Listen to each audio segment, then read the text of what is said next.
하는 그곳에서 주를 예배하리라.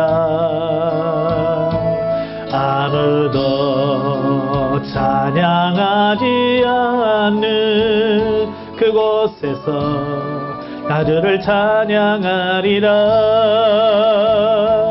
누구도 헌신하지 않는 그곳에서 주께 헌신하리라. 누구도 증거하지 않는 그곳에서 나 주를 증거하리라.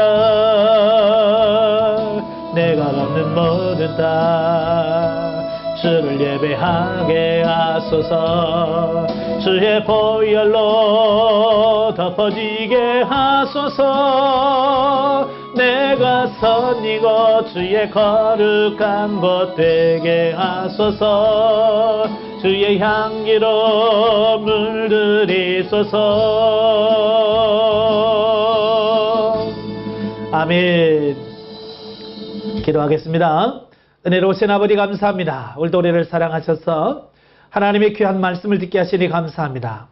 오늘도 마태복음 24장의 말씀을 나눌 때 그 말씀들이 살아있는 말씀이요 생명의 말씀이 될 수 있도록 성령님 도와주옵소서. 시종을 맡겨오며 예수님의 이름으로 감사하며 기도합나이다. 아멘. 예, 오늘 이 시간에는 우리 마태복음 24장의 말씀을 같이 나누게 될 텐데요.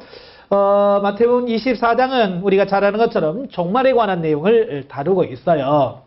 1절과 2절에서는 특별히 이제 예루살렘 성전의 파괴를 예언하는 내용이 나와요. 그래서 이 본문은 그 앞장인 23장 37절 39절에 언급된 예루살렘 멸망 예언의 연속 기사로 도둑과 강도의 구렬이 되어버린 예루살렘 성전에 대하여 파괴, 성전이 무너질 것에 대한 예언의 말씀을 하고 있는 거죠. 왜 무너질까? 성전으로서의 기능을 상실했기 때문에 어찌 보면 더 이상 존재할 이유가 없는 거죠. 자, 그래서 하나님께서 그 성전을 무너뜨렸다라고 이렇게 보게 돼요. 그래서 예수님께서 이 예언을 하시고 이 예언은 그 후로 한 40년 후인 AD 70년에 그 로마의 티도라고 하는 장군에 의해서 예수님 예언 그대로 돌 위에 돌 하나 없이 다 파괴되어 버리는 자, 이런 모습들을 보게 되어지죠. 자, 여기서 주는 교훈이 뭐냐면 교회 외형만 보지 말라고 하는 거예요. 예. 이 제자들은 이제 본문에 안 나오십니다만 누가복음의 21장에 보면 그 제자들은 뭐라고 말씀하냐면 주님 이 돌들 보세요. 기가 막히지 않아요? 라고 그 성전을 짓는 그 재료 그 돌에 대한 부분들을 이야기하고 있어요. 자, 그 제자들은 그 규모나 그 겉으로 드러난 이런 외형적인 부분에 마음을 빼앗겨서 그 성전이 아주 좋다라고 생각하는 거죠. 근데 예수님은 운단 말이에요. 눈물을 흘리면서 이 성전이 다 무너져 버릴 거라고 하는 말씀을 하고 있는 거죠. 이거 뭘 말하니까 이 교회의 외형만 보지 말라고 하는 거예요. 또 오늘 현대 성도들도 마찬가지예요. 그 제자들과 똑같은 어떤 이런 사고를 갖고 사시는 경우가 많아요. 그러니까 교회가 얼마나 건물이 크냐, 또 그 성도들이 얼마나 모이느냐, 이게 전부라고 생각하는데 그것은 외형적인 거지 그 교회의 본질이 아니라고 하는 거예요. 바로 이 예수님 당시에 그 헤롯이 지은 헤롯 성전도 보통 건물은 아니거든. 대단한 건물이. 헤롯이 거의 46년 동안 공사를 해서 지은 성전이고요. 그때도 예수님 당시만 해도 완전히 아직 완성이 덜 된 상태였거든요. 그 어마어마한 규모의 그 외형을 갖춘 그 성전도 하나님께서는 보지 않으셨다라고 하는 거예요. 자, 두 번째로는 교회가 교회답지 못하면 그 교회는 무너진다라고 하는 거예요. 참 요즘 들어서 이런 생각들을 참 많이 해요. 예. 많은 성도들이 자기 교회에 어떤 규모나 이런 것만 자랑하지 정말 교회의 본질이 무엇이며 하나님과 어떤 영적인 관계를 맺고 사는지에 대한 부분에 관심이 없더라고 말이에요. 본질이 중요한데 본질을 놓친다고 말이에요. 우리는 본질을 회복할 수 있어야 돼. 그래서 정말 우리 교회가 정말 하나님이 원하시는 그런 교회인가 라고 하는 부분을 우리가 깊이 생각해 보면서 기도해 가야 돼. 자, 두 번째 단락은 3절부터 14절까지인데요. 이 종말에 나타날 여러 가지 징조들에 대한 부분을 말씀해 주고 있어요. 예루살렘과 그 성전의 멸망에 대한 선포를 하신 예수님께서는 제자들과 함께 감람산으로 올라가셔요. 그래서 감람산에 올라가셔서 거기서 긴 설교를 합니다. 그래서 일명 이걸 감람산 강화라라고 불립니다. 이거 마태복음에 보면 크게 5대 강화가 있는데요. 그 5대 강화 중에서 마지막에 해당되는 예수님의 설교다라고 하는 거죠. 자, 이 감람산 강화는 세상 종말과 그리스도의 재림에 관한 교훈으로 이루어져 있기 때문에 요한계시록과 더불어 기독교 종말에 아주 중요한 골격을 형성함은 물론 소계시록으로 불립니다. 그래서 종말론 강의를 하다 보면 반드시 이 다루게 되어지는 말씀이 바로 마태복음 24장이다 라고 이렇게 볼 수 있겠죠. 자, 본문에서는 그 말세의 징조 4가지를 제시해 주고 있어요. 그러니까 말세 종말이 되어질 때 되면 이런 현상들이 일어날 거다라고 말씀하신 그 4가지 현상이 있는데요. 그 첫 번째가 뭐냐면 거짓 선지자들의 출현과 미혹에 대한 말씀을 하고 있어요. 예수님이 승천하시고 나서 성령 충만이 임하고 그 예루살렘 교회가 시작되죠. 근데 예루살렘 교회가 시작된 지 불과 몇 년 안 돼서 이단들이 득출하기 시작을 했습니다. 이단들이 나오기 시작을 했습니다. 그 이단들은 역사를 초월해서 지금까지 계속해서 이단은 늘어가고 있다라고 하는 것을 보게 됩니다. 근데 이단자리 생겨서 그냥 자기들만 있는 게 아니라 많은 사람들을 미혹하더라고 말이에요. 예, 많은 사람들을 미혹해서 그 자기 거짓 교리들을 믿게 하고 영혼을 타락하게 만드는 이런 경우들을 보게 되더라고 말이에요. 이 말세에는 첫 번째가 뭐냐? 거짓 선지자의 출현과 미혹하는 일들이 일어날 거다. 그 다음에 두 번째로는 전쟁과 기근, 지진 현상들이 있을 거다. 6절부터 8절까지 나오게 돼요. 그 다음에 세 번째는 세상의 성도들에 대한 박해 및 거짓 선지자의 출현과 불법의 성행에 대한 말씀을 하고 있어요. 그러니까 세상이 성도들을 박해하고 핍박할 것에 대한 말씀을 하고 있는 거예요. 예, 그래서 믿지 않는 많은 사람들이 교회를 핍박하게 되어지는 어떤 이런 부분들을 보게 되어지죠. 그래서 지금도 이 현대에 우리가 믿어지지 않는 여러 가지 현상들이 일어나요. 지금 반대편에서는 지금 교회가 불타고 선교사들이 죽임을 당하고 또 가까운 중국만 해도 선교사를 이제 추방하고 또 여러 가지 일들이 벌어지면서 왜 그럴까? 이게 마지막 시대에 일어날 여러 가지 현상들 중에 하나다라고 이렇게 볼 수 있는 거죠. 그 다음에 네 번째로는 모든 민족의 복음 전파가 일어날 거다라고 하는 거예요. 그러니까 온 세상에 복음이 전파된다. 그래서 지금은 복음이 들어가지 않는 나라가 없죠. 예, 가장 폐쇄적이라고 하는 북한도 지금 복음이 들어가 있고 우리가 모르지만 그곳에서 지금 지학교에서 열심히 예배드리는 이런 일들이 벌어지고 있더라 그 말이에요. 그러니까 이런 부분까지 보면 이제 이 4가지가 다 이루어져 가고 있다라고 하는 것을 보게 되어집니다. 자, 이 4가지 중에 전자의 2가지는 비교적 세상 종말의 초기 단계에 발생할 징조다라고 하는 거죠. 예, 그러니까 거짓 선지자들이 출현할 거고 전쟁과 기근과 지진 현상들이 일어날 것은 이건 말세의 초기 단계에서 일어나는 징조라고 하는 거예요.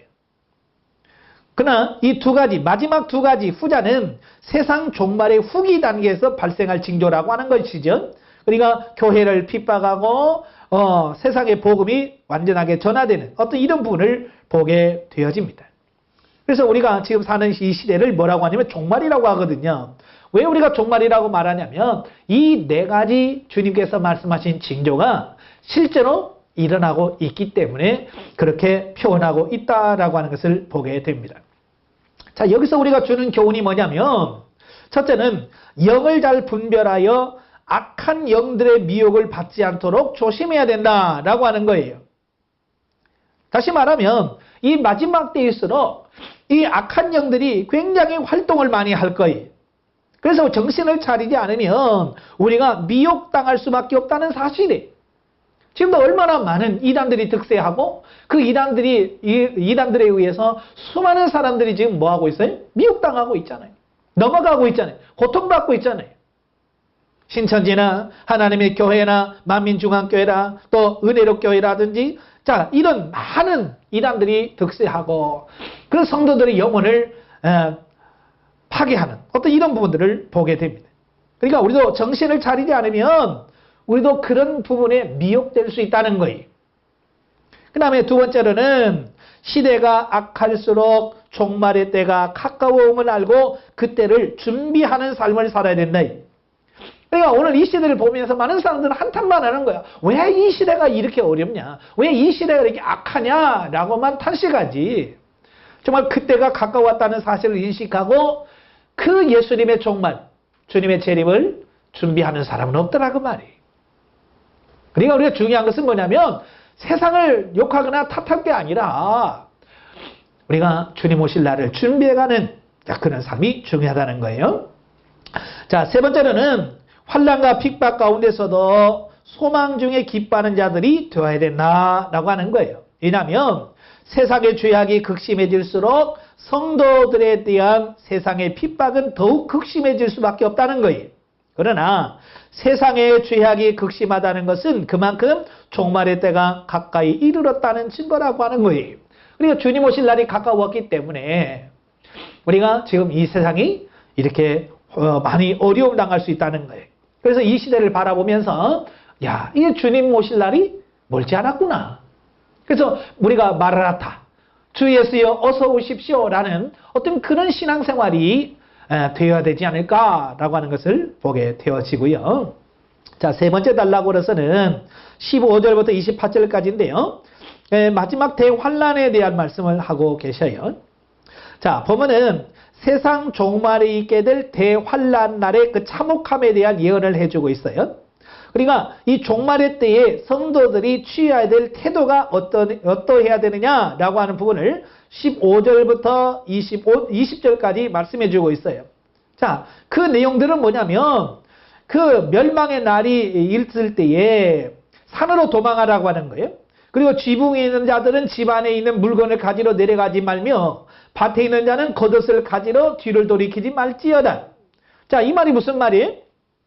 네, 세상의 물질에 대한 욕망을 버려야 된다라고 하는 것을 말씀해 주고 있어요. 그러니까 그 때가 되어지면 집 안에 있는 거 물건 가지러 들어가지 말아요. 지금 밭에 밭을 갈다가 그 일이 닥쳤을 때 겉옷을 가지러 가지 말라는 거예요. 이 물질의 욕망을 내려놓으라고 하는 거예요. 집착하지 말라는 거예요.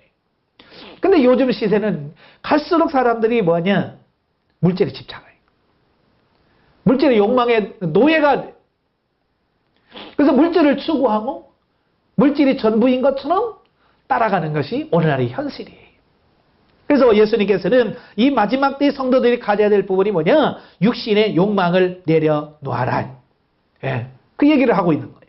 두 번째로는 하나님께서는 그 택한 백성들을 위해서 환난의 때를 감하실 것이라는 사실을 21절과 22절에 말씀해 주고 있어요.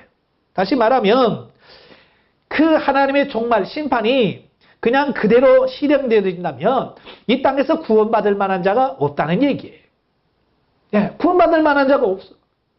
따라서 하나님께서는 그 택한 자들을 구원하시기 위해서 하나님의 은혜가 작용할 거다. 그래서 하나님께서 그 환난의 때를 감하신다. 왜? 그 환난 날이 계속 길어지면 그 환난을 통과하고 이길 만한 성도가 없더라는 얘기예요. 그 다음에 그리스도의 재림에 관련된 교훈을 23절부터 28절까지 말씀해 주고 있어요.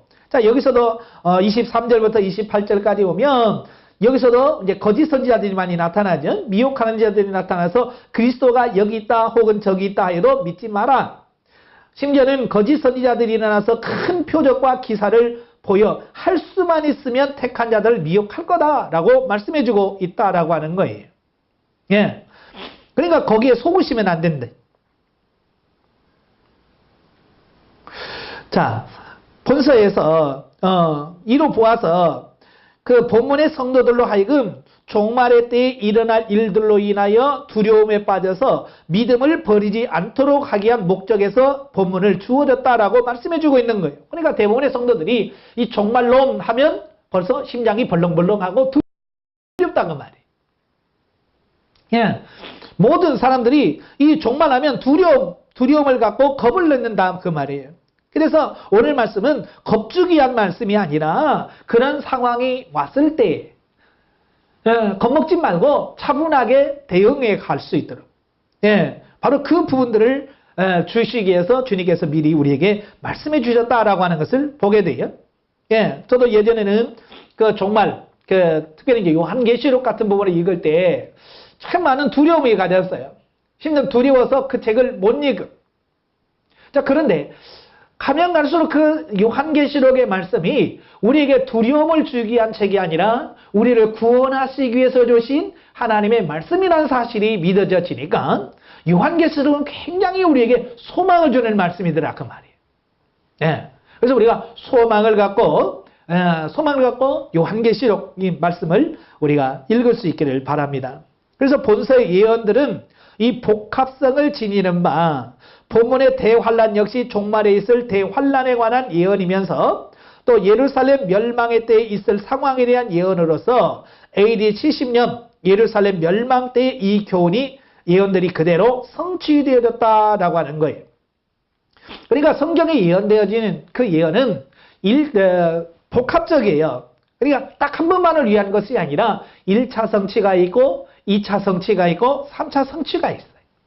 그래서 예수님께서 말씀하신 이 예언은 1차 성취는 AD 70년에 그대로 이루어집니다. 그러나 진짜 성취, 2차 성취는 예수 그리스도의 재림 이후에 이뤄지는 그 사건이라고 하는 것을 우리가 기억하면 좋을 것 같아요. 자, 여기서 우리가 주는 교훈이 있다면 첫째, 모든 성경의 예언은 어느 하나라도 성취되지 않는 것이 없다라고 하는 것을 보게 되어집니다. 그러니까 예수님 말씀이 진리죠. 예수님 말씀이 진리예요. 그래서 예수님께서 이렇게 된다라고 하신 말씀은 그대로 성취되어진다는 거예요. 자, 두 번째로 성도들은 어떤 사람이 정말 놀라운 이적을 행하며 또한 온갖 감동적인 말들을 늘어놓는다고 할지라도 마치 자신이 재림주인 것처럼 행세한다면 단호히 그를 배격하여야만 된다라고 하는 거예요. 그러니까 많은 사람들은 이 이적과 기적에 굉장히 약해요.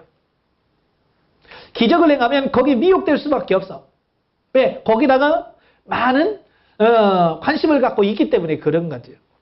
그래서 마지막 때가 되어지면 이 짐승이 두 짐승이 나오죠. 땅에서 나온 짐승과 바다에서 나온 짐승이 나오는데 바로 그들이 기적을 행한다면 죽은 사람을 살리고 하늘에서 불이 떨어지게 하는 이런 기적들을 이뤄요. 그러니까 많은 사람들이 거기에 미혹을 당해서 그들을 추앙하게 되는 어떤 이런 부분들을 보게 되죠. 그러나 그들은 결국 짐승을 숭배하게 만든 하나님을 떠나게 만든다고 말해요. 그러니까 마지막 때일수록 우리가 이런 이적을 추구하는 기적을 추구하는 신앙에서 벗어나야 된다라고 하는 거예요. 그리고 또 온갖 감동적인 말들을 늘어놓는다 할지라도 참 이단들이라든지 이런 사이비 교주들 보면 기가 막히게 공통점이 하나가 뭐냐면 말을 잘한다는 거예요. 말을 기가 막히게 잘해요. 그러니까 분별력이 없으면 그 말에 속아 넘어갈 수밖에 없다라고 하는 것을 보게 되어집니다. 그래서 우리는 말을 보지 말라라고 하는 거예요. 자, 이렇게 기적을 행하면서 온갖 말들을 잘하면서 마치 자신이 재림주인 것처럼 행세하면 그는 이단이에요. 오늘날도 많은 사람들이 그렇습니다. 그래서 우리가 분별할 수 있어야 된다라고 하는 말이 근데 너무 안타까운 것은 뭐냐면 많은 사람들이 미혹되어서 그게 잘못이라고 얘기를 해줘도 분별하지 못한다는 거예요. 이건 잘못됐다, 이단이라고 해도 왜 잘못이냐? 도리어 너희들이 잘못됐다라고 주장한다라고 하는 거예요. 자, 이게 문제라고 말이에요. 예. 그래서 그들은 이단의 미혹이라서 그 가진 재산 다 빼앗기죠. 예, 물질이 허비됩니다. 그리고 젊을 때 한참 일해야 될 그때에 그 이단에 속아서 그 젊음을 다 거기다가 허비하죠. 자, 이렇게 이단에 빠지면 자기 재산도 시간도 모든 것을 다 잃어버리고 나중에는 자기의 생명까지도 잃어버리게 되어지는. 그래서 우리가 정신을 바짝 차리고 있어야 돼요. 그래서 우리가 분별해야 됩니다. 분별하지 못하면 우리도 똑같이 그럴 수밖에 없다는 거예요. 그래서 마지막 때에 제가 늘 강조합니다만은 마지막 시대에 정말 우리에게 필요한 것이 뭐냐? 영분별하는 거예요. 네, 분별할 수 있는 능력이 있어야만이 우리가 승리할 수 있다라고 하는 거예요. 자, 네 번째입니다. 29절부터 31절까지 보면 그리스도의 재림과 관련된 상황에 대한 말씀을 하고 있어요. 자, 보면은 그리스도의 재림 때에 말 그대로 천지개벽이 일어나게 됩니다. 네. 29절에 보면 그날 환난 후에 즉시 해가 어두워지며 달이 빛을 내지 아니하며 별들이 하늘에서 떨어지며 하늘의 권능들이 흔들리리라. 그랬죠? 예, 말 그대로 천지개벽이 일어나. 이것은 베드로전서에 보면 체질이 풀어지고 그래요. 체질이 풀어진다. 이 체질이라고 하는 것은 뭐냐면 온 우주를 붙들고 있는 일정한 힘, 어떤 자연의 법칙을 말합니다. 예. 다시 말하면 해와 달과 별들이 다 서로 잡아당기는 어떤 힘이 있어요. 그 힘의 균형에 의해서 일정한 거리를 유지하고 자전과 공전을 계속할 수 있어요. 그런데 그것이 풀어진다면 어떻게 될까요? 예, 별과 별들이 부딪히면 어떻게 될까요? 이 세상은 순식간에 파괴될 수밖에 없는 어떤 이런 부분들을 말씀해주고 있거든요. 그리고 그리스도께서는 초림 때의 초라하고 비천한 모습과는 달리 큰 능력과 영광 가운데서 구름을 타고 모든 사람이 볼 수 있도록 공개적으로 오실 것에 대한 말씀을 30절과 31절에 말씀해주고 있어요. 자, 예수님이 초림 때 처음 오실 때 어떻게 오셨어요? 예, 그 아기를 낳을 수 있는 방이 없었잖아요. 여관이 없었어요. 그래서 짐승이 사는 그 우리에 들어가서 그 아이를 출산할 수밖에 없었고, 그는 자라면서 성장하면서도 가난하게 성장을 했고, 그는 결국 목수의 일을 하면서 자기 가족을 양육할 수밖에 없었어요. 이게 초림 때 예수 그리스도의 모습이에요. 얼마나 그 모습이 초라했는지 많은 사람들이 예수님 자신이 내가 메시아라고 얘도 믿어주질 않았어요. 또 예수님이 사역을 시작할 때에 빌립이 예수님을 만나고 나서 나다나엘에게 가서 내가 성경에서 예언된 그 선자를 만났다라고 말합니다. 그런데 나다나엘이 한 말이 있어요. 어떻게 나사렛에서 선한 것이 나올 수 있느냐. 예, 그만큼 예수님의 삶이 비천했다라고 하는 거예요. 그런데 두 번째로 예수님이 이 세상에 재림하실 때는 그와는 정반대라는 거예요. 영광 중에 천사장의 나팔 소리와 함께 구름 타시고 이 땅에 오게 되실 것, 또 만민이 보는 과정에서 임하실 거다라고 말씀해주고 있습니다. 따라서 이러한 본문은 앞달락에 언급된 그 거짓 그리스도의 미혹으로부터 성도들이 벗어날 수 있도록 그리스도의 재림에 관한 정보를 제공하고 있다라고 하는 것을 보게 되어집니다. 네. 사실 예나 지금이나 많은 사람들이 자칭 그리스도라고 주장을 하면서 또 많은 사람들이 그리스도가 여기 있다 저기 있다고 주장합니다. 그러나 오늘 본문에서 근거해 볼 때에 모두가 거짓 증거라고 하는 사실을 알 수 있습니다. 그러니까 이 공중에 구름 타시고 천사등의 나팔 소리와 함께 모든 사람, 전 세계에 있는 사람이 다 볼 수 있게 와야 되는데 그렇게 오지 않는다면 자기가 아무리 내가 메시아라고 해도 그가 메시아가 될 수 없다는 얘기를 하고 있는 거예요. 그러니까 우리나라만 해도 자칭 재림 예수만 해도 몇백 명이 돼요.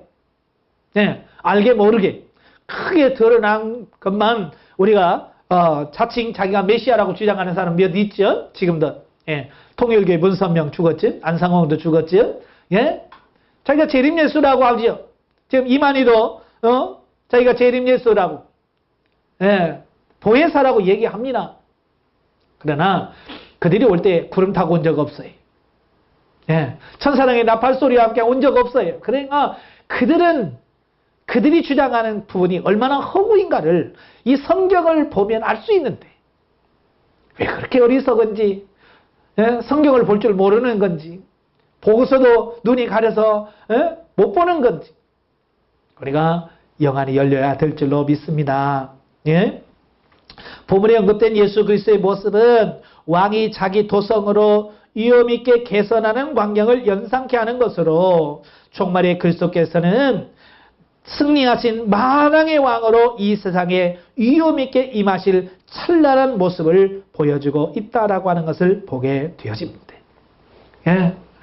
그래서 오늘날에는 참 이런 걸 모르니까 재림 예수라고, 자칭 재림 예수라고 하면서 돈이나 갈취하고, 또 심지어는 성추행이나 하고, 공갈이나 치는 그런 거짓된, 이런 거짓된 이 거짓 선지자들에게 우리가 속지 않도록 우리가 정신을 바짝 차려야 될 줄로 믿습니다.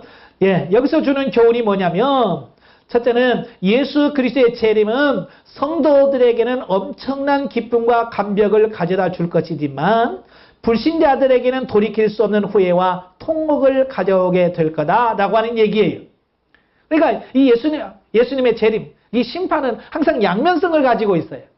이 양면성이라고 하는 것은 예수 그리스도를 믿고 구원받은 자들에게는 한없는 기쁨과 감격이에요. 그러니까 예수님이 재림하실 때 정말 예수 믿는 사람들은 막 할렐루야 하면서 예수님을 영접할 거예요.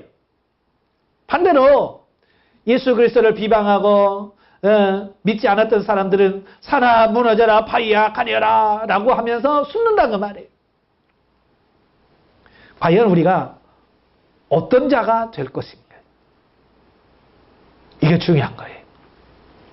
두 번째로는 성도들은 재림의 주님께서 천사들을 시켜서 알곡과 가라지를 구분할 때 하나님 나라의 곳간에 들어가는 알곡이 될 수 있도록 미리 성령의 열매를 풍성히 맺는 삶을 영위해야 된다라고 하는 거예요. 가을이 되면 농부들은 다 추수를 하잖아요. 추수를 합니다. 그래서 탈곡을 해요. 탈곡을 해서 거기서 알곡과 쭉정이를 분별합니다. 그래서 쭉정이는 불태우죠. 그러나 알곡은 그 창고에 싹 쌓아두잖아요. 바로 이와 같이 예수님께서 마지막 때에 재림하실 때에 알곡과 가라지를 구분한다 그 말이에요. 그래서 하나님의 나라의 곳간인 들어가는 알곡이 되도록 우리가 최선을 다할 수 있는 그런 삶이 돼야 된다라고 하는 것을 기억하시길 바라겠고요. 마지막 다섯 번째로 32절부터 52절까지 보면 가장 궁금해하는 예수 그리스도의 재림 시기에 관한 말씀을 해요. 사람들은 이 때에 관심이 참 많잖아요. 그래서 본문에서 예수님께서는 그 재림의 시기에 관하여 네 가지로 교훈해 줍니다. 첫째는 뭐냐? 무화과 나무의 비유를 배우라. 그러죠. 무화과 나무 비유를 배워라. 자, 여기서 많은 사람들이 종말론을 풀면서 이 무화과 나무를 뭐로 이해를 했냐면 이스라엘로 이해를 했어요.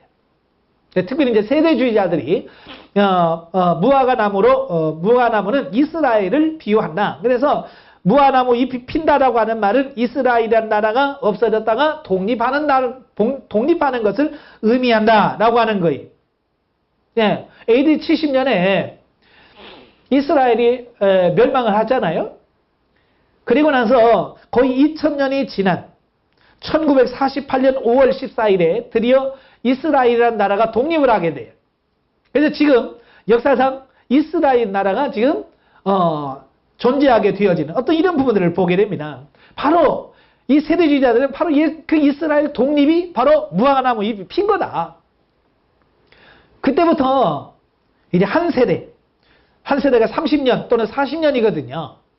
그래서 많은 사람들이 2000년도에 예수님이 오신다. 막 그런 말 많이 들어보셨을 거예요.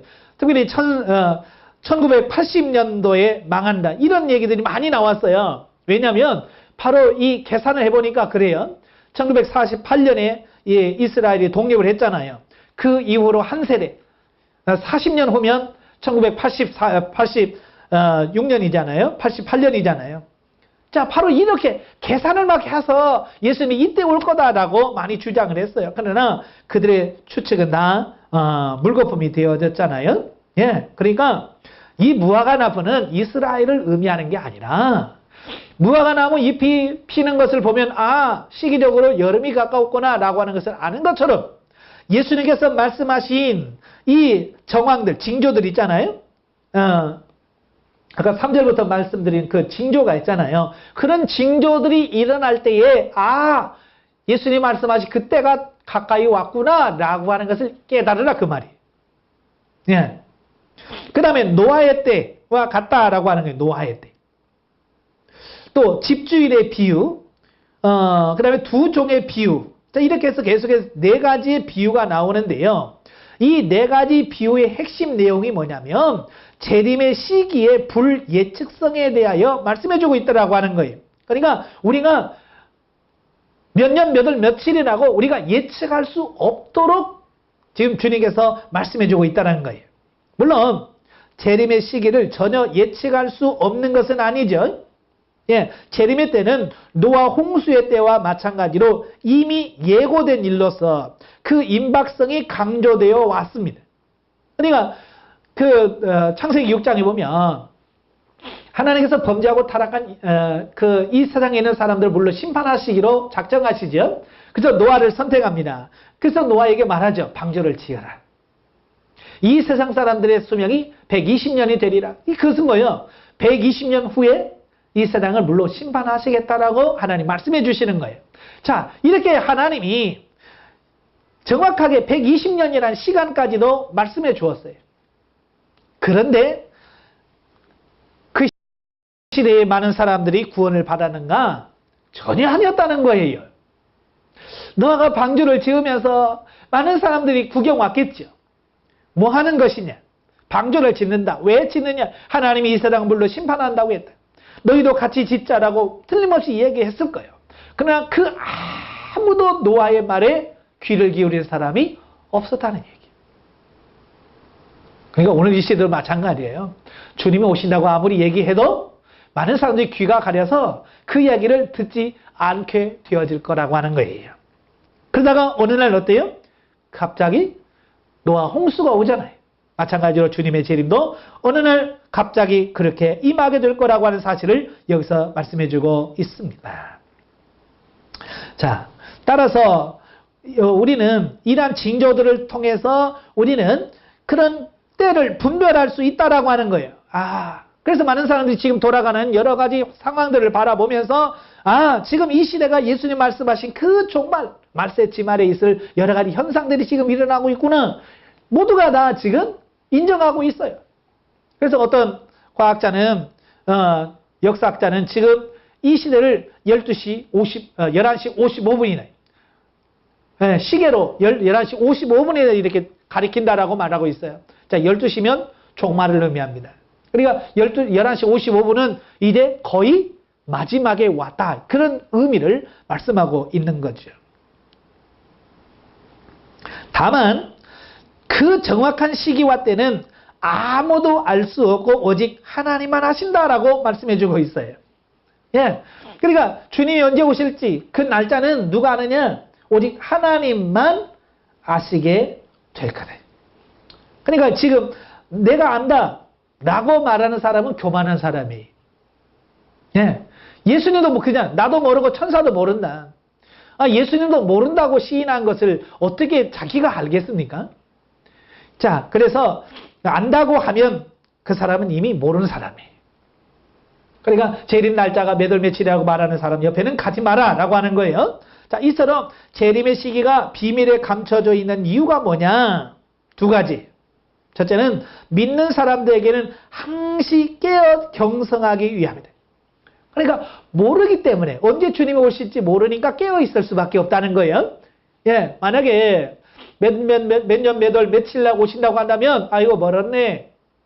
대충 살 거예요. 자, 그런데 그날은 아무도 모른다고 말이에요. 그러니까 초대교회에서부터 지금까지 많은 사람들이 깨어서 주님 오실 날을 기다리고 사모하면서 열심히 살다가 생을 마무리하고 지금 낙원에 가 있잖아요. 예, 바로 하나님이 원하시는 게 그런 거예요. 그래서 저와 여러분도 언제 오실지 모르지만 우리가 깨어 경성하는 삶을 살아야 되겠고, 두 번째로는 주를 믿지 않는 자들에게는 임박한 종말에 하나님의 심판을 피하지 못하게 하기 위함이라고 하는 거예요. 그래서 심판받을 때는 확실하게 심판받도록 하기 위해서 이렇게 주님께서 그 날짜를 비밀로 하시더라라고 하는 거예요. 자, 여기서 주어지는 교훈이, 첫째는 종말론적인 신앙을 갖고 살아가야 하지만 그렇다고 해서 재림의 시기에 대하여 지나치게 관심을 가짐으로써 그때를 단정해서는 안 된다라고 하는 거예요. 그러니까 많은 사람들이 넘어지기 쉬운 함정이 바로 여기거든요. 자꾸 언제 오십니까 주님? 몇 월 며칠이에요? 몇 년도예요? 라고 하는 거예요. 그러니까 그렇게 질문하는 사람은 넘어질 수 있는 가능성을 그만큼 많이 갖고 있다는 얘기예요. 그러니까 몇 년도 몇 월 며칠이냐고 묻지 마세요. 예, 설령 그렇게 기도해서 몇 년 몇 월 며칠이라고 말했다 하더라도 그 말은 사실이 아니라는 거.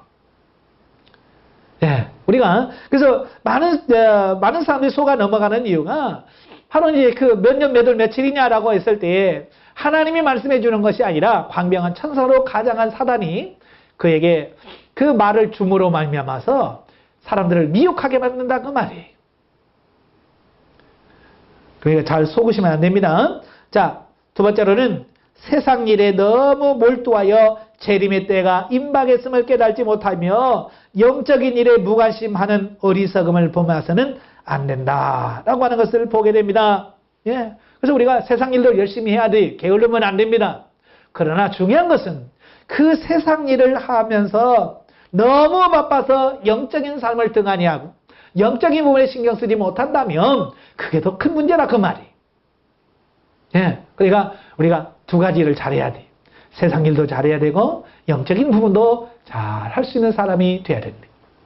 세 번째로는 그리스도의 재림이 더디다 할지라도 결코 낙심하거나 게을러서는 안 되며 하나님 나라를 더욱 간절히 사모하며 충성된 모습을 보여야 되는데, 많은 사람들이 예수님의 재림을 기다렸다가 예수님이 안 오니까 실망하거든요. 그래, 2000년 동안이나 왜 안 오는데 언제 오겠느냐? 이 안 온다. 이렇게 생각하는 분도 계셔요. 그런데 왜 주님께서 재림이 왜 이렇게 늦으시는가? 예, 구원자의 수가 차야 돼요.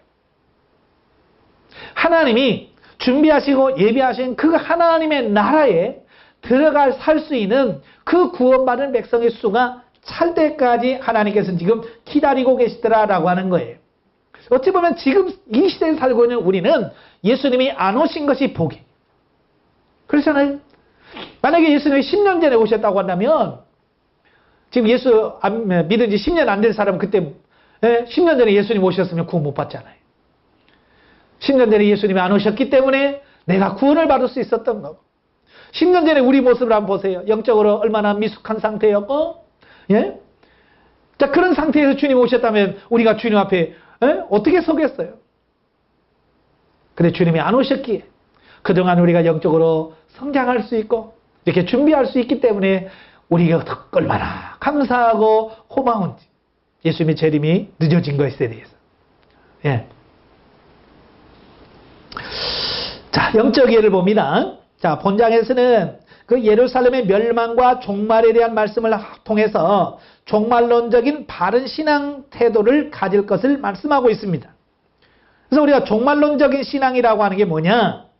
예수님의 재림을 준비하는 마음으로 하루의 삶을 부끄러움 없이 진리로 자신을 세우는 태도를 말합니다. 그러니까 데살로니가 교인들처럼 할 일도 안 하면서 구름만 쳐다보고 이 구름 타고 오시나 저 구름 타고 오시나 무의도식 하는 그게 종말론적 신학을 가졌다고 하는 게 아니라 그 말이. 열심히 살면서 하루하루를 부끄러움 없이 살면서 주님의 날에 부끄럽지 않도록 서도록 진리로 자신을 세우는 삶이 바로 종말론적인 신앙이다. 그 말씀을 하고 있는 거예요. 자, 우리가 진리로 세워지고 영적으로 성숙하면 하나님이 하신 일을 깨닫고 미리 준비할 수 있도록 예비하신다. 그러니까 영적으로 깨어있는 사람은 알겠대. 주님이 오실 날이 얼마 남지 않았다는 사실을. 45절부터 51절에서 하나님 앞에서 착하고 충성된 종이 될 것을 말씀하고 있습니다. 자, 하나님께서 우리에게 먼저 진리를 깨닫게 하신 것은 하나님의 택한 백성을 가르치고 깨우쳐서 함께 주 앞에서 옳게 세워지기 위함이다 라고 하는 거예요. 그러니까 하나님 우리를 먼저 부르셔서 이 영성훈련을 받게 하시고 우리를 성장시켜 주신 것은 나 혼자만 잘 먹고 잘 살아라, 천국 가서 상 받아라, 그 얘기가 아니라 아직도 진리를 알지 못하는 자들에게 진리를 전하고 복음을 전해서 그 영혼도 같은 구원에 동참할 수 있는 사람으로 만들어라라고 하는 의미에서 하나님께서 우리를 부르셨다는 거예요. 그러니까 개인주의로 가면 안 돼. 나만 잘 되면 된다. 이런 생각을 버려야 된다는 거예요. 따라서 우리가 충성되고 지혜로운 종이 되어서 자신도 날마다 새로운 영의 양식을 먹고 진리로 든든히 서야 될 뿐만 아니라 때를 따라 일용한 양식을 이웃에게 나눠주는 사람이 되어야 합니다.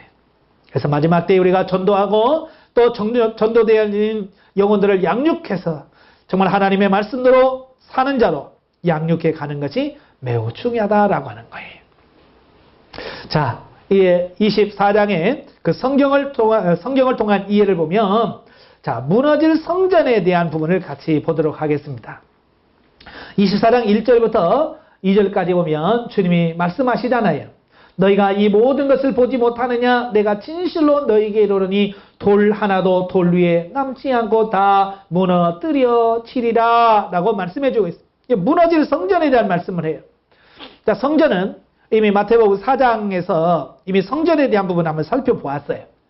그래서 성전은 이제 계시말씀사 쪽으로 보면 처음에는 단을 쌓지요. 예, 단을 쌓아서 하나님께 제사를 드려요. 그러다가 출애굽한 이후에 하나님께서 이 장막을 만들어라. 그래서 성막을 만들지요. 그러다가 다윗 때 다윗이 성전을 지으려고 하지요. 근데 하나님께서는 네가 짓지 말고 네가 낳을 아들에게서 성전을 짓게 될 거다라고 말씀하셔요. 그래서 솔로몬 때에 성전을 완성을 하게 되죠.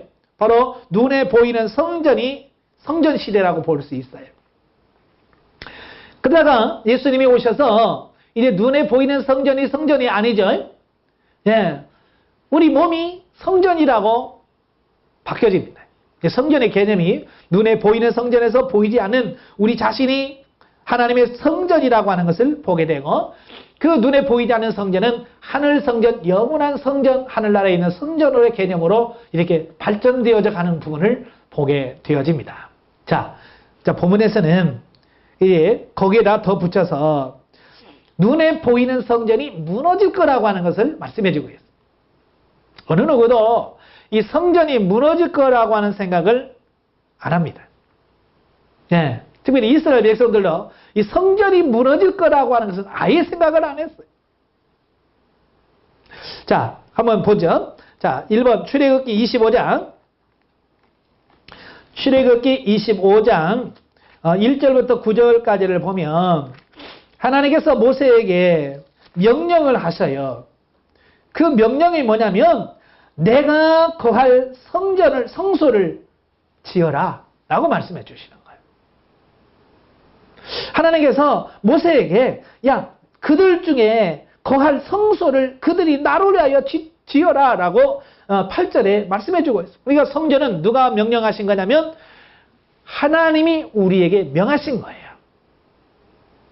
왜 성전을 만들려고 하냐면 29장 42절 42절에서 43절에 보면 내가 거기서 너를 만나겠다.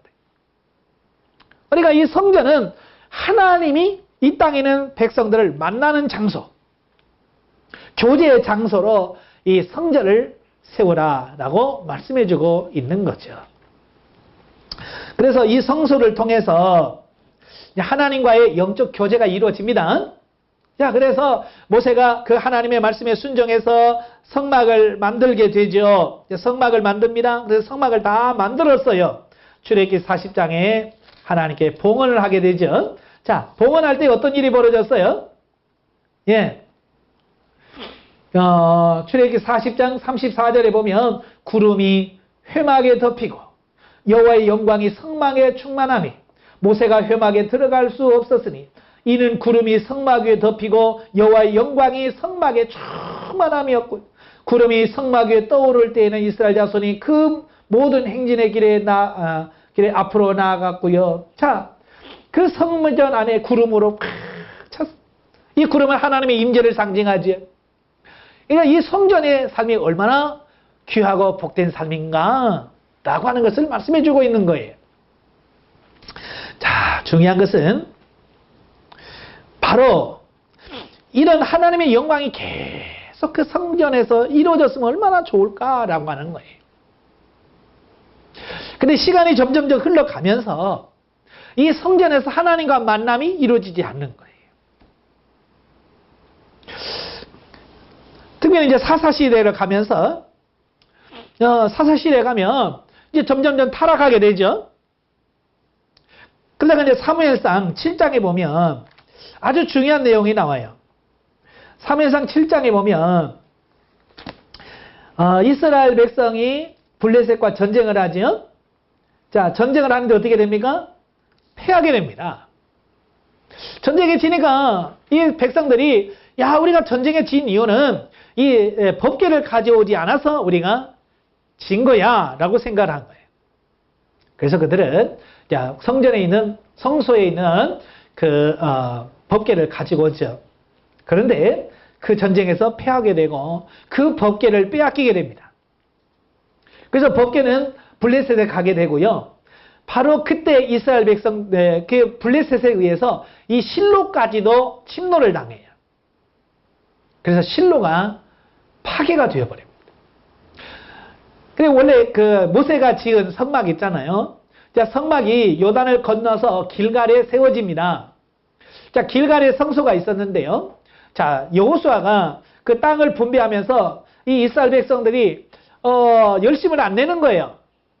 그래서 그들에게 격려하고 빨리 그 전쟁에서 빨리 땅을 차지할 것을 독촉하는 어떤 그런 의미에서 그 길갈에 있는 성소를 이 성막을 실로라고 하는 곳으로 이전을 합니다.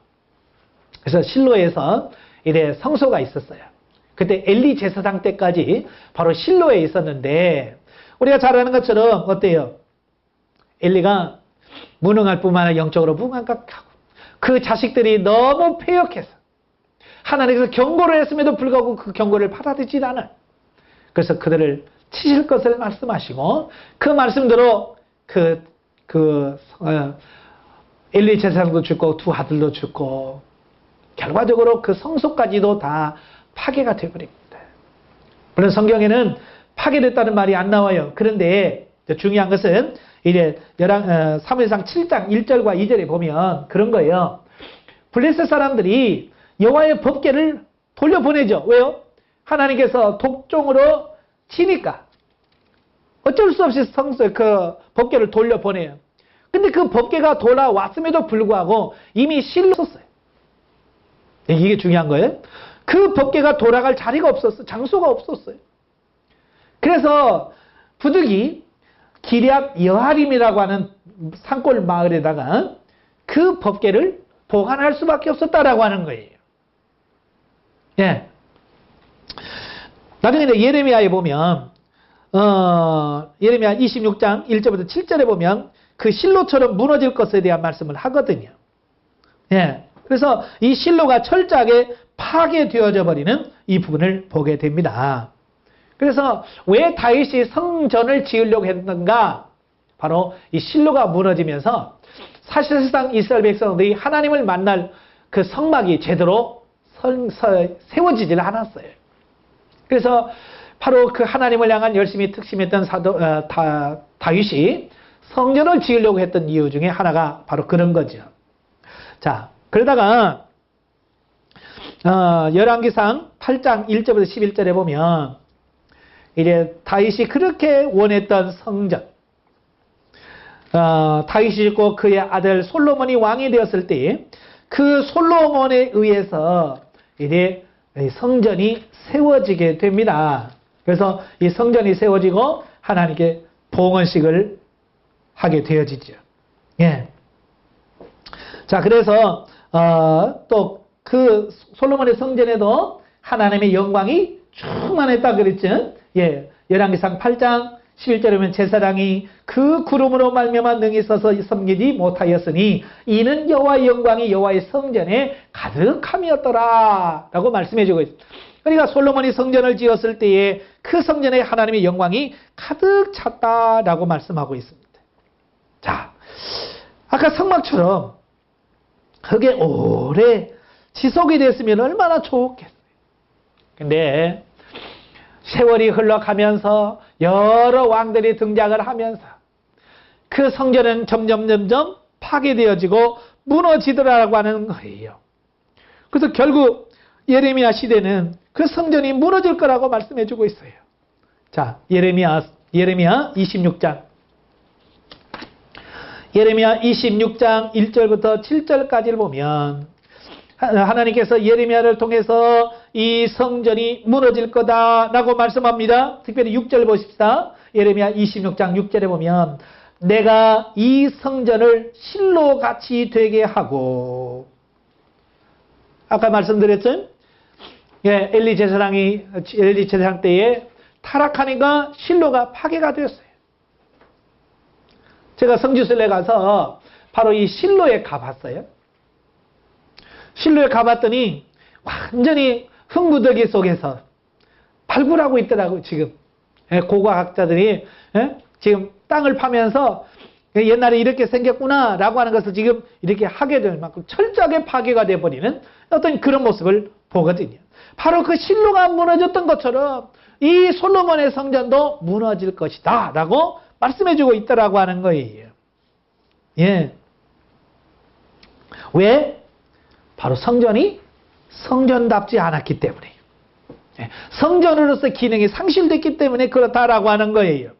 자, 그런데 우리가 이제 중요한 것이 예레미야 7장에 보면 참 이게 참 그런 예레미야 7장 그 프린트문에 14절이라고 되어 있는데 4절입니다. 4절에 보면 이런 거예요.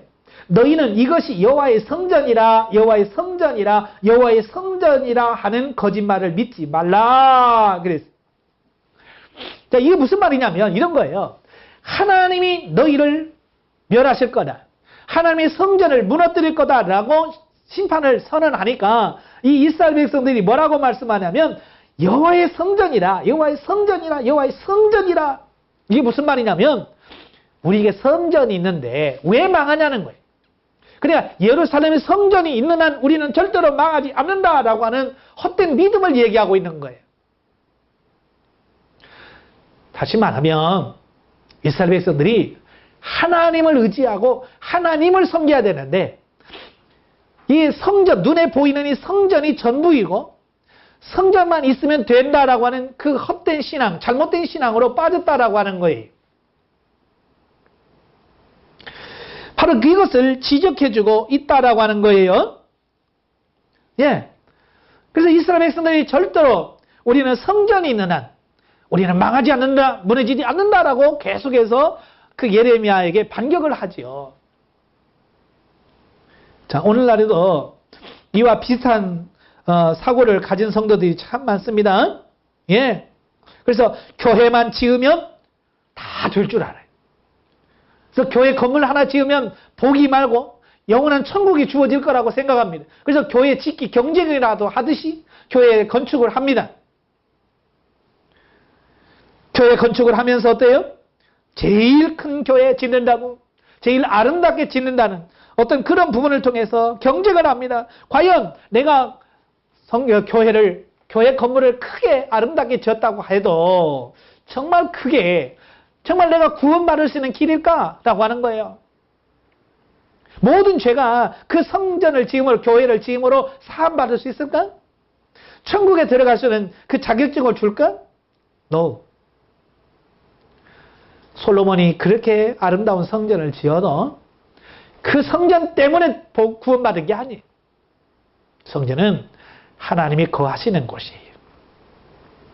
그래서 하나님과의 바른 영적인 관계가 이루어지지 않으면 아무런 의미가 없다라고 하는 것을 말씀해 주고 있는 거예요. 예. 자, 그래서 결국 예레미야 52장에 보면 그렇게 그들이 우리는 성전이 있기 때문에 우리는 망하지 않는다라고 말했지만 하나님의 말씀대로 어떻게 돼요? 12절부터 쭉 보면 그 성전이 무너져 버리더라라고 하는 거예요. 52장 13절에 보면 여호와의 성전과 왕궁을 불사르고 예루살렘의 모든 집과 고관들의 집까지 불살랐으며, 예, 하나님의 말씀대로 하나님의 성전이 무너져 버리잖아요. 그러니까 그들이 믿었던 그 헛된 믿음과는 전혀 상관없이 무너졌어요. 이것이 하나님의 뜻이에요. 이 세상에 있는 눈에 보이는 성전은 반드시 무너지게 돼 있다는 거예요. 그럼 왜 무너지느냐 이거예요. 왜? 건물이 낡아서 무너지는 게 아니라 그 말이에요. 그래서 에스겔서에 보면, 에스겔서 10장에 보면 그래요. 이스라엘 백성들이 또 범죄하고 타락을 하니까 하나님의 영광이 어때요? 성전에서 떠나버리셔요. 하나님께 예배드려야 될 그 성전에서 온갖 잡신들을 섬기고 우상을 숭배하고 하나님이 기뻐하지 않은 일들을 행하니까 하나님께서 더 이상 그 성전에 머물 수가 없어서 하나님께서 그 성전에서 떠나버리셔요. 그러니까 하나님의 영광이 떠나니까 더 이상 그 성전은 성전이 아닌 거죠. 겉모습은 여전히 성전인데 그 안에 하나님이 계시지 않기 때문에 성전이 아닌 거예요.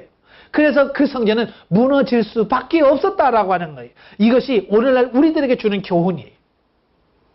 우리가 겉모습으로 우리가 굉장한 신앙생활을 많이 한, 스펙을 많이 쌓고 어떤 직분과 어떤 업적들을 이런 걸 많이 가졌다 할지라도 내 안에 하나님의 영광이 떠났다면 우리는 아무 의미가 없는 거예요.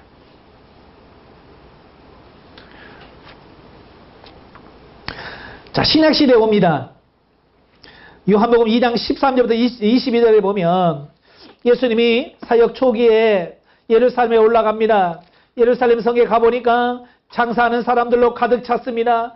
예? 돈 바꾸는 사람, 비둘기 파는 사람, 양 파는 사람, 이 사람들이 가득 차서 성전을 완전히 시장판으로 만들었어.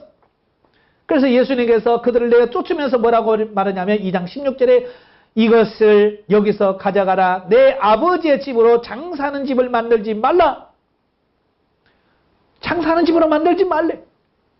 성전을 성전답게 하지 않으면 그 성전은 무너지게 되는 거예요. 그러면서 뭐라고 그래? 19절에 이 성전을 헐라. 이 성전은 뭐예요? 바로 예루살렘 성전을 말합니다. 눈에 보이는 성전을 말하는 거예요. 하나님께 영광을 돌려야 될 그 성전이 장사판을 만들었으니 존재할 이유가 없다는 얘기예요.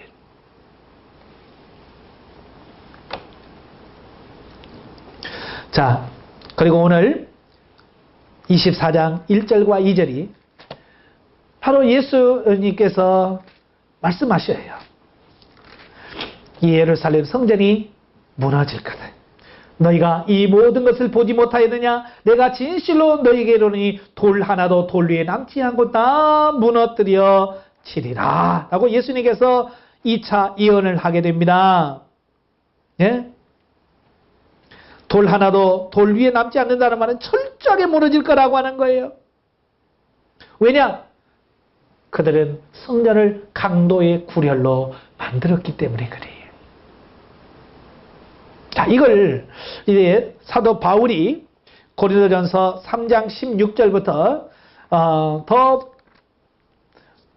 진전된 말씀을 하지요. 자, 고린도전서 3장에 보면 사도 바울이 16절에서 이런 말씀을 해요. 너희는 너희가 하나님의 성전인 것과 하나님의 성령이 너희 안에 계시는 것을 알지 못하느냐? 예, 신약시대는 이제 성전의 개념이 바뀌었다고 그랬어요. 예, 교회가 눈에 보이는 건물이 성전이 아니에요. 예, 가끔 보면 교회를 자꾸 성전이라고 해요. 근데 교회는 교회일 뿐이 성전은 아닙니다. 지금 성전은 뭐냐? 여러분 자신이 우리 몸이 성전이에요. 왜? 우리 안에 누가 계셔요? 성령님이 거하시면 성전이 되는 거예요. 그래서 우리 몸이 바로 성전이다라고 말씀하고 있습니다. 자, 성전의 개념이 완전히 바뀌었어요. 그런데 성전의 개념은 바뀌었더라도 성전이 무너지는 것은 동일합니다. 보이지 않은 성전도 무너진다는 거예요. 그래서 거기 17절에 말씀하죠. 누구든지 하나님의 성전을 더럽히면 하나님이 그 사람을 멸하시리라. 하나님의 성전은 거룩하니 너희도 그러하리라. 그러니까 내가 예수 그리스도를 믿고 내 안에 성령님이 계신다 할지라도 이 성전, 우리 몸을 더럽힌다라고 하는 말은 우상을 숭배하고 범죄하고 타락한다 그 말입니다. 그러면 하나님께서 우리의 몸을 멸하시게 될 거예요. 이 말씀을 하고 계시는 거예요.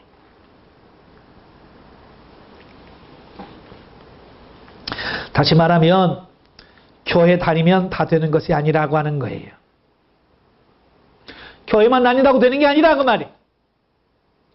외적인 열심만 갖고 되는 게 아니라 내 안에 하나님이 계시고 성령님이 거하시는 내가 진짜 성전이 되지 않으면 그 성전은 무너지게 될 거라는 것을 말씀해 주고 있는 거예요.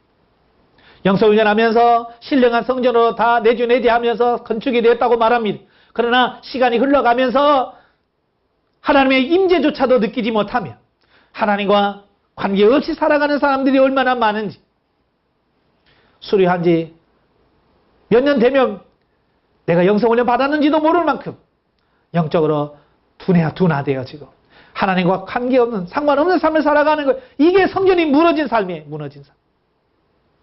우리 그 삶에서 벗어나야 돼. 그 삶에서 벗어나 하나님 앞에서 바로 세워지는 우리 자신이 되어야 될 거예요. 진짜 성전은 자 계시록 21장 22절부터 27절까지 보면 자 영원한 천국에 대한 말씀을 하고 있어요. 자 21장 22절에 보니까 성 안에 그러니까 새 예루살렘 성이 내려옵니다. 예, 예루살렘 성이 내려와요. 근데 그 성 안에 뭐가 없느냐? 22절에 내가 성전을 보지 못하였으니. 예, 영원한 천국, 영원한 하나님의 나라에는 뭐가 없어요? 성전이 없어요. 눈에 보이는 성전이 없습니다. 왜?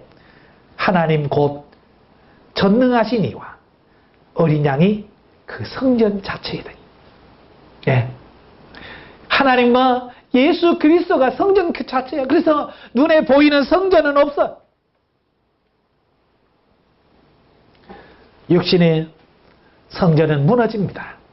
세상의 성전은 다 무너지게 돼 있어요. 그래서 영원히 무너지지 않은 성전을 소유해야 돼요. 곧 하나님과 예수 그리스도를 소유한 자만이 천국에 들어갈 수 있다는 것을 우리에게 말씀해 주고 있습니다. 자, 결론은 무너질 세상의 성전을 위해서 살지 말고 영원한 하나님의 나라를 위해서 사는 자가 되어야 한다.